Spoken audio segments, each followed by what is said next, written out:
આપણે કહીએ ને કે આખા ભારતમાં સૌથી વધારે જ્યાં લાંબો દરિયા કિનારો અને દરિયા જેટલી ચા પીનારો એ આ ગુજરાતી.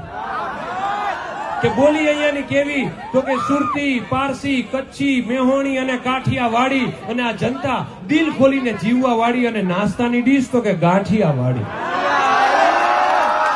પાછા ગાંઠિયાની જાળવે છે એ રીતે ગરીમાં, સંભારો જોઈ ડબલ અને મરચા ફ્રીમાં, ગરબા ફરવામાં નથી પડતા ધીમા, શાકભાજી ખરીદે તો કે લાવો કોથમરી ફ્રીમાં.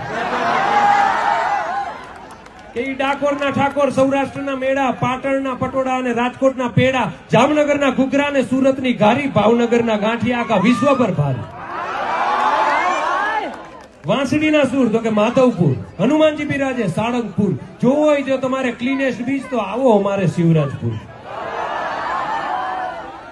તે સિંગ ભરૂચની, દાબેલી ભુજની, ડેરી અમારી અમૂલ દૂધની, અને ત્યારે આપણે કેવું પડે કે મીઠાપુરનું મીઠું, જ્યાં કંપની ટાટા, જોઈએ છાસ ખાટી અને ઢોકળા ખાટા. જુનાગઢે ઉપરકોટ, અમદાવાદમાં કાંકરિયા, અભિભૂત થયા જે લોકો વ્હાઈટ રણ ફર્યા. અહીંયા તો ગામે ગામે ઇતિહાસ મળ્યા જ્યારે ઝવેરચંદ મેઘાણી સૌરાષ્ટ્ર ફર્યા.